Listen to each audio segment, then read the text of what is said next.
అందరికీ నమస్కారం. దయచేసి సబ్స్క్రైబ్ చేయండి. 8 టాప్ సంస్థలు అంతర్గతంగా చాలా డెప్త్కు పోయి పరిశీలించి ఎక్కడెక్కడ ఏ విధముగా పోలింగ్ జరిగినది, ఎక్కడెక్కడ మహిళల ఓట్లు అధికంగా పడినది, ఎక్కడ పల్లెలలో అత్యధిక పోలింగ్ జరిగినది తెలుసుకొని వాళ్ళు ఇచ్చిన ఈ నివేదిక, వాళ్ళు చెప్పింది ఒకటే, జగన్ జనాలకు హీరోలా ఉన్నాడు.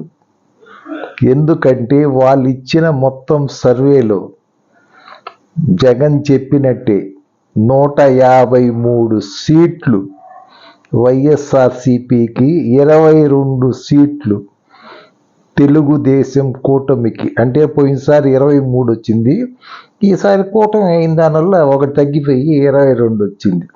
అది వాళ్ళు ఇచ్చిన సర్వే.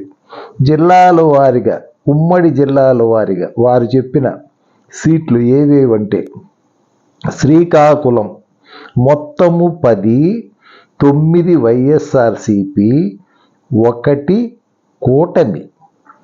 విజయనగరం మొత్తము 9, 8 వైఎస్ఆర్సిపి, 1 కూటమి. విశాఖపట్నం మొత్తం 15, 11 వైఎస్ఆర్సిపి, 4 కూటమి. తూర్పుగోదావరి మొత్తము 19, 14 వైఎస్ఆర్సిపి, 5 కూటమి. పశ్చిమ గోదావరి మొత్తము 15, 14 వైఎస్ఆర్సిపి, 1 కూటమి. కృష్ణ మొత్తం 16, 14 వైఎస్ఆర్సిపి, 2 కూటమి.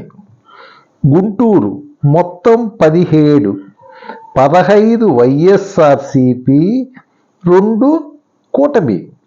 ఒంగోలు మొత్తం 12, 11 వైఎస్ఆర్సిపి, 1 కూటమి. నెల్లూరు మొత్తం 10, 9 వైఎస్ఆర్సిపి, 1 కూటమి. చిత్తూరు మొత్తం 14, 13 వైఎస్ఆర్సిపి, 1 కూటమి. కడప మొత్తము 10, 9 వైఎస్ఆర్సిపి, 1 కూటమి. అనంతపూర్ మొత్తము 14, 13 వైఎస్ఆర్సిపి, 1 కూటమి. కర్నూలు మొత్తం 14, 13 వైఎస్ఆర్సిపి, 1 కూటమి. ఇది వీళ్ళు ఇచ్చిన సీట్లు. 153 వైఎస్ఆర్సిపికి, 22 తెలుగుదేశం కూటమికి ఇచ్చారు.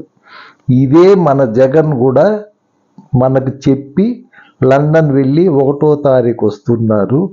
అదే జరుగుతుంది. ఈ 8 సర్వే సంస్థలు కూడా కలిపిన నివేదిక కూడా ఇదే చెప్తా ఉంది. కాబట్టి జగన్ అప్రతహిత విజయం తథ్యం. దయచేసి లైక్ చేయండి, సబ్స్క్రైబ్ చేయండి, అందరికీ ఫార్వర్డ్ చేయండి. Thank you very much.